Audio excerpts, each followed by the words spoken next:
Close meeting. Got it. There you go.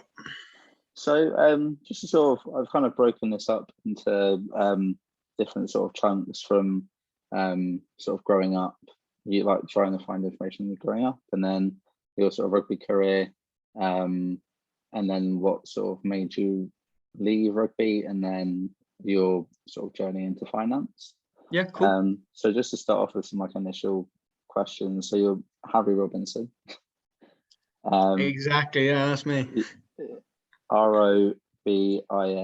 SON. Yeah, spot on. And you're from Penturk?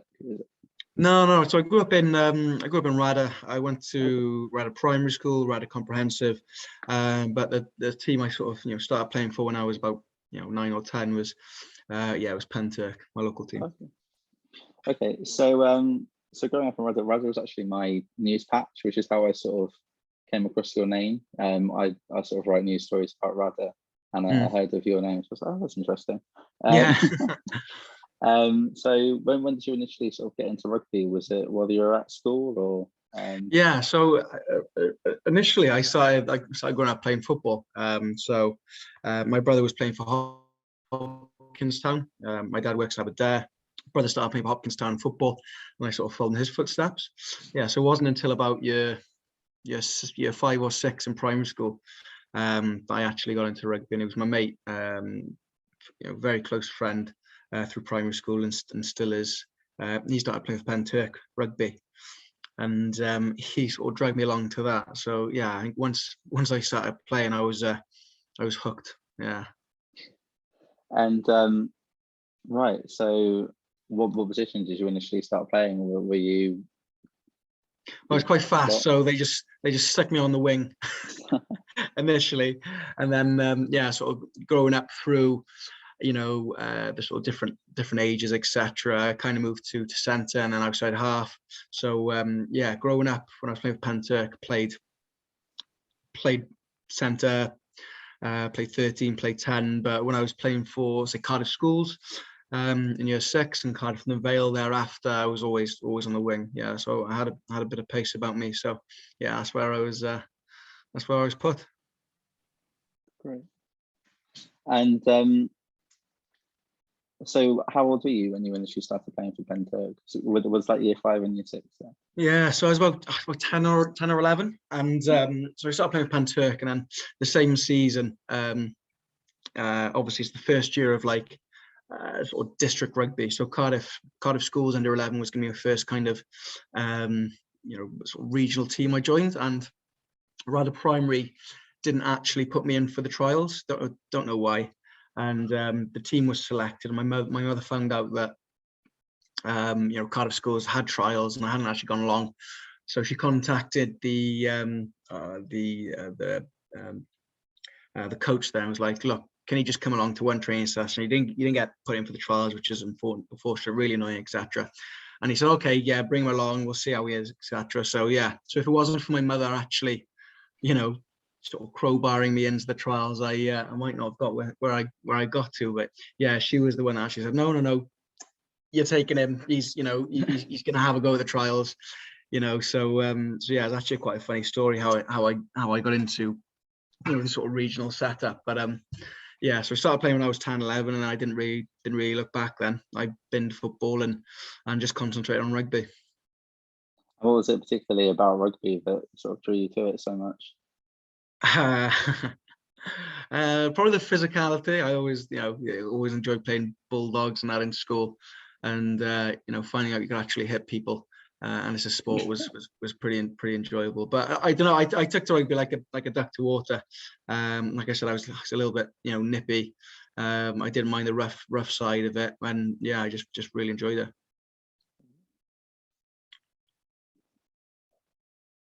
I really like that story of how your mum got it's funny, trials. It's funny how those little moments can. Yeah, it's like my mum's a little bit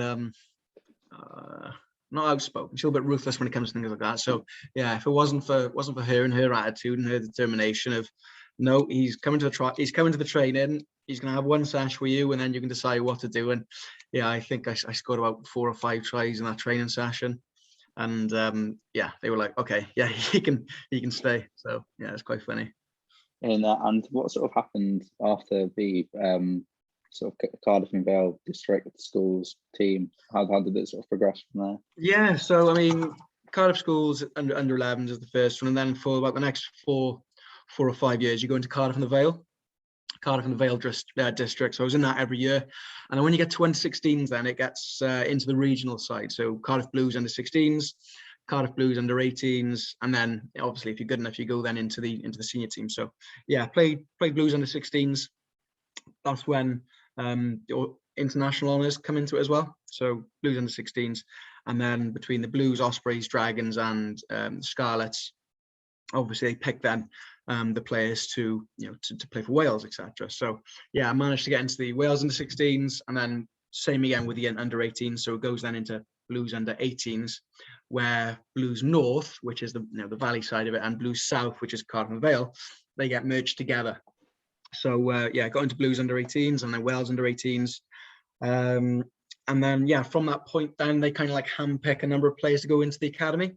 So under 18s, you're pretty much training 4 or 5 days a week, and then if you're good enough after the under 18s, then you're kind of incorporated into the main Blues squad as a senior player.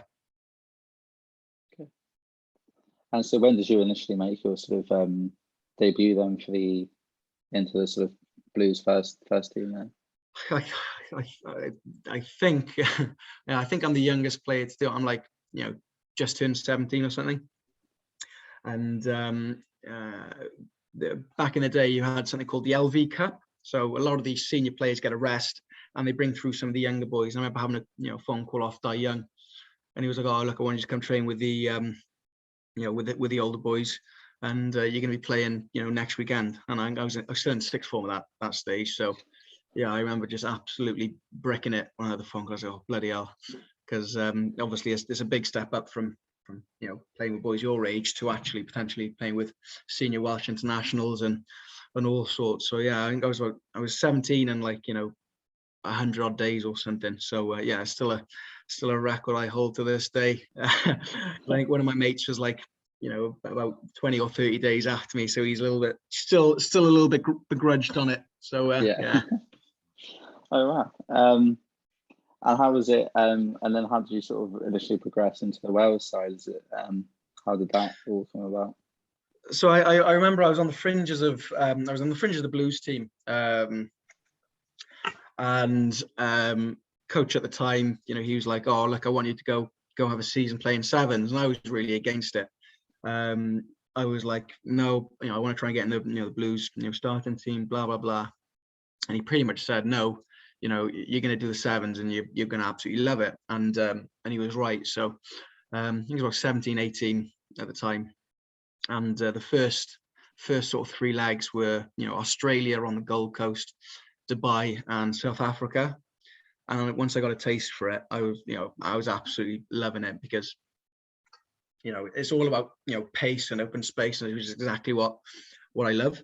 So yeah, I mean, the first sort of few games, I probably wasn't as fit as some of the other boys there. So I was saying to the coaches, I was like, "Oh, look, can you just put me on for the last 5 minutes? I'll try and run in a couple of tries." But then after a few games, you kind of get up to speed. So yeah. So originally, I didn't want to play sevens, but I kind of got put in for that, and I did really really well with it in it. And yeah, off the back of the sevens performances, I got called into the Wales squad. So I remember just sitting in my lounge, and my agent texted me and said, "Oh, well done on making the squad, mate." And I thought he was on about the Wales under 20 squad. I was like, "Oh, cheers." And I didn't quite realise what he meant by that. And then sort of Sky Sports came on. I think I only had about 4 or 5 or maybe 6 games for the Blues at that point, and my name came up on the screen in terms of being in the Welsh international squad. And yeah, I couldn't quite believe it, in all honesty. I remember telling my mum and dad, and they were absolutely gobsmacked. And it's what you do. You have a quick look on Twitter as well, and all these tweets were saying, who the hell is Harry Robinson? Because I've only played a handful of games for the Blues, and it was just off the back of my sevens performances that I actually managed to get into into the Wales squad. But yeah, it came as a bit of a shock. I think I was only 18 at the time. So yeah, it was a pretty awesome experience in all honesty. Yeah, if I could just run through some of the get some details on like the years that certain things happened. So when what year was it when you first got into the sort of Blues team? Into the Blues team, so I was 17 there. So 17, yeah. I was 17. Must have been around 2010 maybe. 2011 season. And then when you first sort of started doing the sevens? It was probably 2011, 2011, 2012 year, because then I got my first cap in 2012. Cool, great, thank you. And so yeah, so talk to me about your sort of initial going international rugby then. So your first game was against Barbarians, was it? That's right. Yeah, first game against the Barbars. It was just prior to an Australian tour. So we're quite a large squad, and a lot of the boys who would be starting the first Australia game, flew out a few days before, and they kind of left the kind of fringes of the squad back to play against the Barbars. I mean, I didn't, of course, I didn't care. It was a cap game. It was my first time in the Millennium Stadium, and it's just so surreal thinking about it. I mean, you leave the Vale Hotel. There's fans there waiting for you. You get on the bus, and you're driving down sort of Westgate Street where they bar it all off, and you have the police motorcyclists kind of escorting you in, and it was about. I think it was about 70,000 in the stadium that day, and I just remember kind of pinching yourself because you grow up watching it, and even a year or two before my actual cap, like you're sitting in the stands, you think, I'd absolutely love to be out there and being on the pitch, etc. And it was probably a dream start to international rugby. I mean, I guess about the first 10 minutes, I think I was playing against Shane Williams. He was on the opposite wing against me. And he went on one of his runs to the other side of the pitch, but he actually lost the ball. And I remember looking up, and all I could see was a hooker in front of me. So absolutely screaming for the ball. I was like, give me the ball, give me the ball, give me the ball. And Lloyd Williams flung a phenomenal pass. There's about 3 of our players out. Along again to Matthew Rees, and Matthew Rees just literally popped me the ball, and I just pinned my ears back, and I got over in the corner. It was an absolute dream. Yeah, it is a dream start, isn't it? Yeah, it is. Yeah.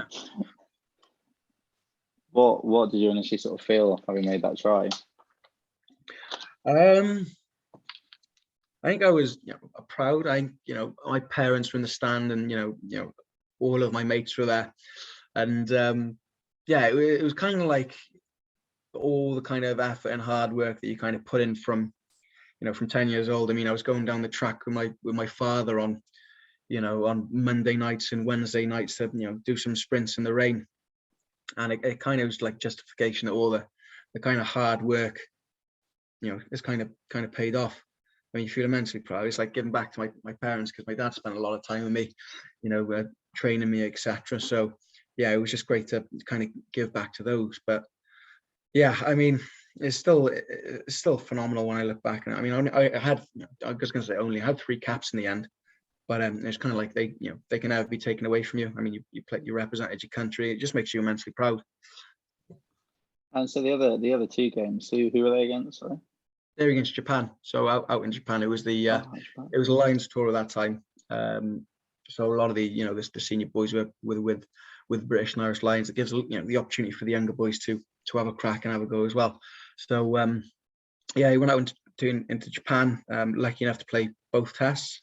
And I mean, I think I came out pretty well in that, but unfortunately, the season following, I didn't quite hit the same level of form. So that was when I moved over to the Scarlets.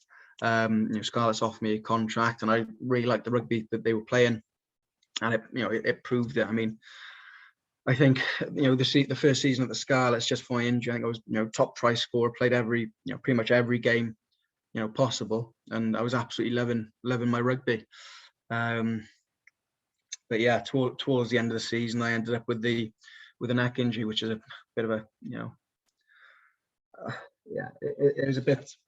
it was a hard pill to swallow, because, you played for Wales and then the next season didn't go too well, and you get yourself back in some type of form and thinking, oh, right, I could actually be on here to get back into another summer tour. And then about 3 or 4 games from the end of the season, you ended up, having to retire from rugby. So yeah, it wasn't easy. It really wasn't easy. I couldn't watch rugby for about a year, after my injury. I just felt like glass half empty, if that makes sense. You feel like you had all this at your feet. You still had potentially another 8 years of professional rugby. You've hit a bit of form, and then it kind of gets taken away from you, and you feel like you lose your identity. Because that's all I was. It's all I'd done from the age of about 10 was train to play rugby. And you kind of think, right, if I can't play rugby, what am I known for? Who am I? Type of things. You do lose a bit of your identity.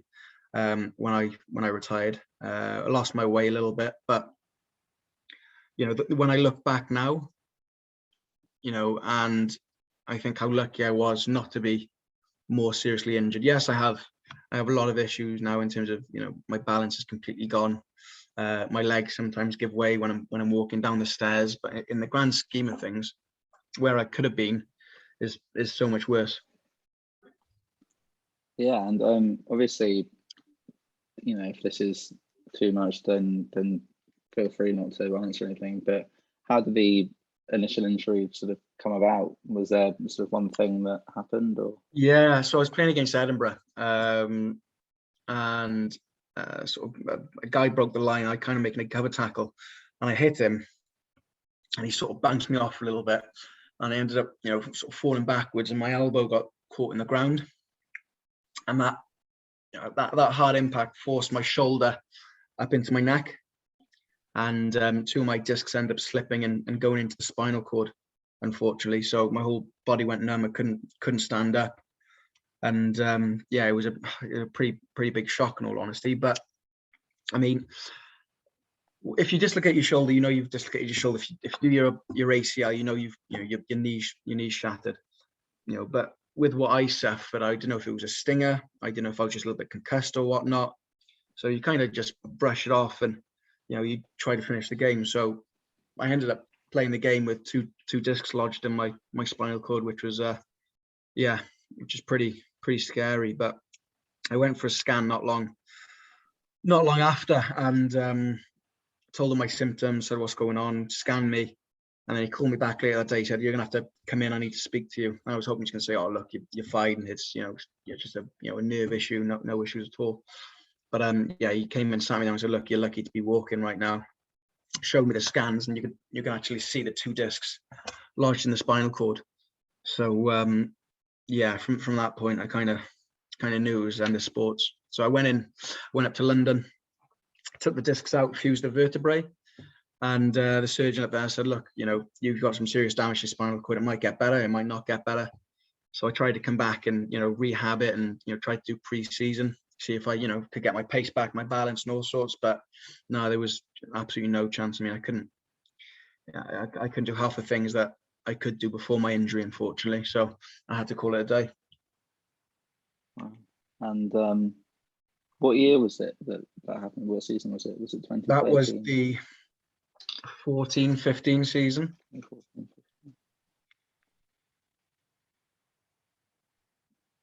Right. Sorry, I'm just trying to get a sort of timeline of everything. Chronological timeline, yeah. Yeah. So then after that, what was the kind of period like of trying to move past what had happened? And because obviously I think a lot's being said about mental health in sports, and obviously that's becoming a lot more of a sort of visible thing. I think I was kind of lucky, because when I was playing rugby when I was about 19, 20, I did my mortgage advising qualifications. So I was a qualified mortgage advisor when I was playing for the Scarlets. So I kind of knew the path that I wanted to take after rugby. I was going to tick off my financial advising exams, get my diploma, maybe kick on with chartered, etc. So I kind of knew the path that I wanted to take, but it just got shunted forward. About 8 years, unfortunately, but I think there was a period of only about 3 or 4 months where I was out of rugby before I actually went in to join St James's Place. So there was only 3 or 4 months, and then I moved up to Birmingham for about 7 or 8 months, where I completed my diploma, and then pretty much, April 17, 18, 19, 20, April 17, I set up my business, and I've never really looked back. So I haven't really had a chance to kind of dwell or procrastinate, because I was like, right, what's the next challenge? How am I going to get to this point? So yeah, as soon as rugby finished, I kind of knew, like, right, okay, next challenge then. Rugby's over. There's no point in crying over it. And I threw myself into the world of business, which was it's proved to pay dividends. And what you said you joined St James's, was it? Yeah, St James's Place. Yeah, St James's Place. Yeah, What is that sort of? Is that like an institution where you learn, or is it? Yeah, so it's the biggest wealth manager in the UK, and pretty much what it is, you go there, you use their products, solutions, portfolios, etc. But you set up your own business. So I run my business, Harry Robinson Wealth Management, and I'm a partner practice of St James's Place. Okay, so it's like, are they sort of a big umbrella type thing? Yeah, exactly. Yeah, spot on. And there's about 27,000 financial advisors in the UK, and St James's Place has about 5,000 tied advisors. Okay. So everyone runs their own business. You could be a one man band, or you could have a multi advisor practice. But yeah, you all run your own business. You all onboard your own clients, do your own marketing, do your own client servicing, but you're tied to St James's Place. So yeah.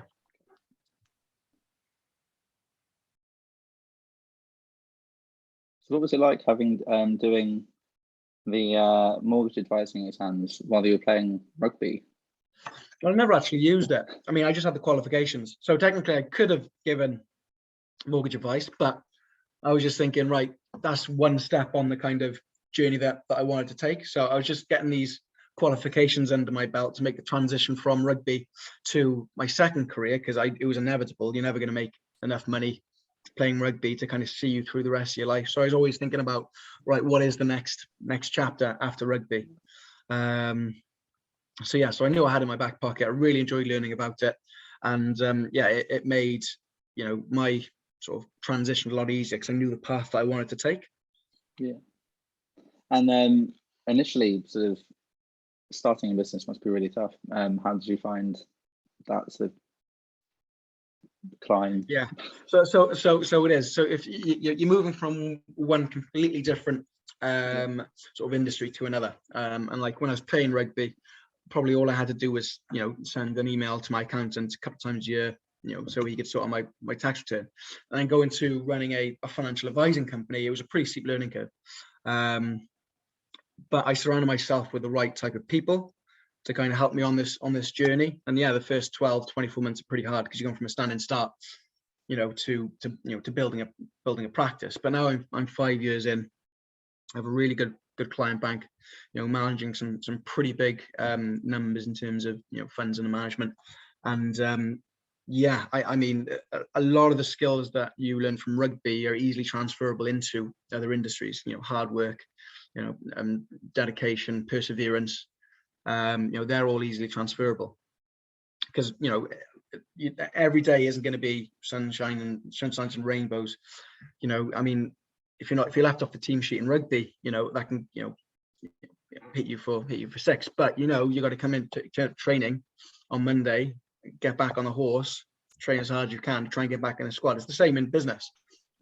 Everything isn't going to be yes. You're going to hit hurdles along the way. You're going to have periods where it's not gone perfectly to plan. But if you don't get yourself out of bed on a Monday and crack on with it, it's just gonna sit there and fester. So having that kind of resilience is a big thing. Yeah. So yeah, the skills from rugby are easily transferable into a lot of different professions. And now, how many people do you to work for you, and what's the business looking like these Yeah, days? so I've just brought on a practice manager, so someone who will help me with the back office administration, etc., because everything needs to be done perfectly.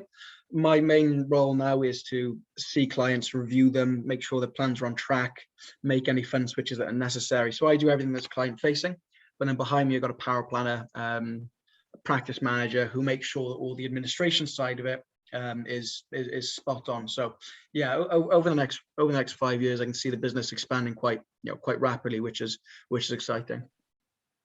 Yeah.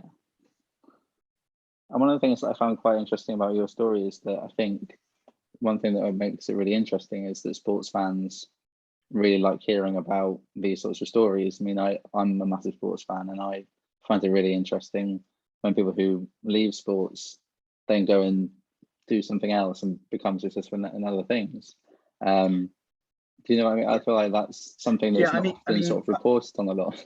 Yeah, I mean, back in the day, there wasn't much kind of support or help in terms of transitioning from rugby to another career, because it's inevitable. It's going to happen at some stage, but there wasn't a really huge amount of support there. I mean, when I was playing rugby, I did everything off my own back. I mean, I was buying and selling a few houses, and that's how I had to get mortgages, and that's why I started learning about mortgages, and that's when I found out about the courses you can do, or the degrees you can do in mortgage advice and insurance. But nowadays, it's a lot more. There's a lot more emphasis put on it, because, as you've seen with me, as you've seen with Owen Williams, as you've seen with Eli Walker, as we've seen with Breen in recent years, and now the poor guy from the Ospreys who just had an injury. This career can be taken away from you in a blink of an eye. So there's a lot more boys who are thinking about, okay, what's my next step? Like recently, I've had boys come in from the Blues and from the Ospreys, where I've talked to them about the world of financial advice and what it's like to be a financial advisor and what qualifications can you do. So there's a lot more emphasis put on this forward thinking now, and thinking, right, career isn't going to last forever. What is the next chapter of my life going to consist of? What do I not want to do? What do I want to do? So yeah, and that's come through Welsh Rugby Players Association. There's two great guys there, Tim Jones and Phil Davis, ex-Coppers. They're absolutely great in terms of getting the boys thinking about, right, rugby's great and all, but who knows when it's potentially going to end. It could take one tackle, as it has with me, to say, right, plans have changed now. You can't do this anymore. What are you going to do? And just back to the sort of timeline, when was it that you started with St James's Place? So I went through they call it St James's Place Academy. So people who are transitioning from sports or the army or accountants or solicitors, you're back up in a school-based environment, passing the exams, setting up the business, learning how to, spot different needs of individuals, etc. So that was August 2016. And then April 2017, I left the academy and set up my own business. And so April 17, 18, 19, 20, 21, about four and a half years now I've been doing it.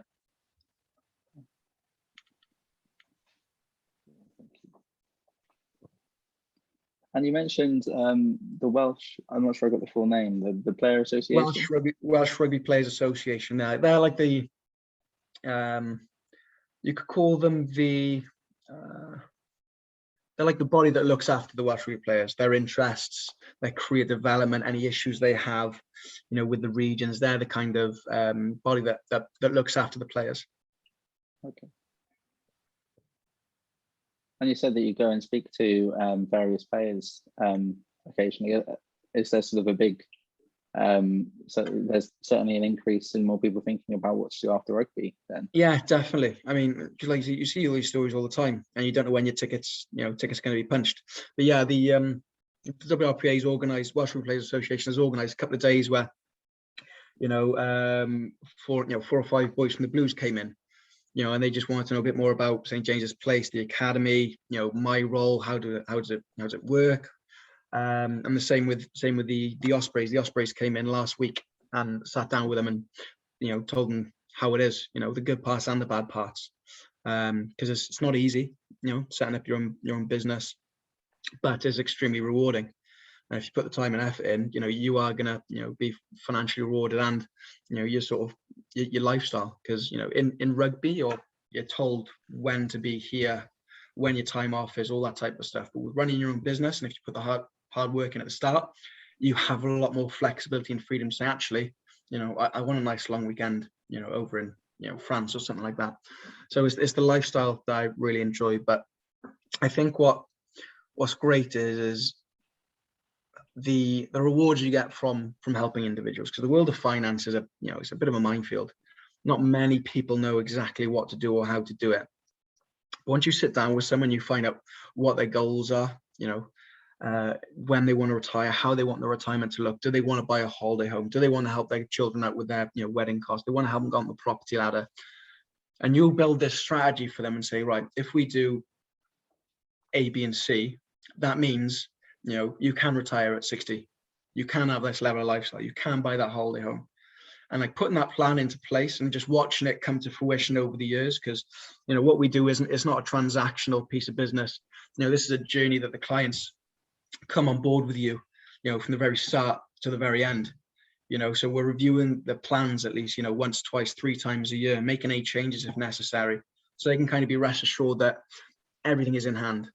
Everything's being looked at, the plans, being monitored, because people know what they want to do, they know where they want to be, they know how they want their retirement to look, but they don't know how to get there.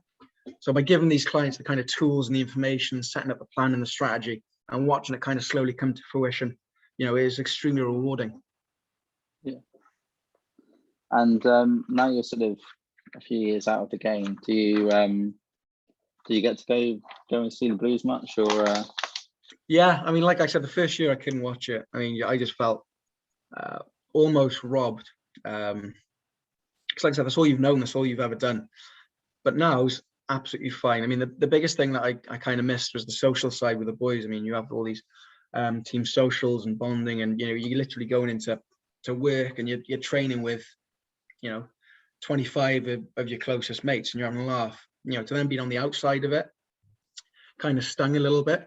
But in all honesty, I see all my close mates who still play rugby pretty much every week.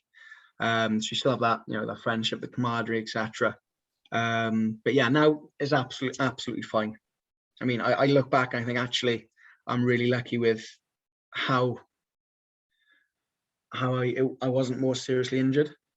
Yeah. And now if I look back from where I was in terms of starting my business to where I am now, in 3-4 years time, I'm going to have quite a substantial business, which is great. Where if I was still playing rugby, I'd only be starting on the first rung of the ladder. So if you look at it in that aspect of it and think, okay, actually in the bigger picture in terms of, my career development, finishing rugby, you can kind of almost look at it as, okay, it was crap at the time. But if you look at where I am now in terms of the business, and if I, had to look back and think, okay, if I didn't play for Wales again, I probably would have been a good squad player. But I'd only, at 30, 31, I'd only be starting on the first rung of the ladder in my finance career. So I'm kind of trying to look at it in a positive light and think, okay, it was crap at the time, but in the grand scheme of things, you're going to be, a lot better off, by the time, you're 35, because I might have only been doing this for a couple of years if I was just playing rugby, etc. Than if I did have to retire and turn my hand to this at such a young age. Yeah.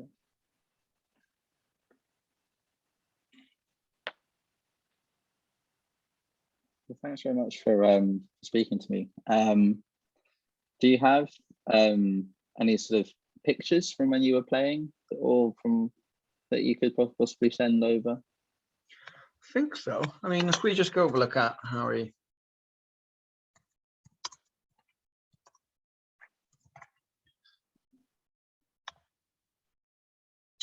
Yeah, if you look on just if you just Google Harry Robinson rugby, there's quite a few on there. I've just got to be careful about the copyright. I don't think I have any personally. Okay. Yeah, a lot. No, this is a blast from the past. But yeah, I don't have any personally, I don't think.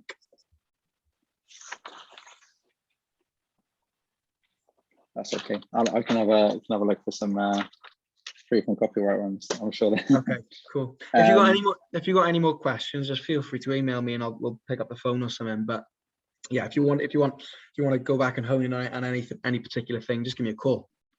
Cheers, thank you. Yeah, thanks again for taking time to speak to me. I'm sorry It's been It's all a good. bit. Absolutely all good. If But I haven't yeah, taken like I up too said, much of your time. if you want to bell me at any point, just send me an email. I'm sure we can pencil it in. Cool. Cheers. Cool. Have a good All one. right, mate. Thank Have a you. good day. Enjoy your filming tomorrow.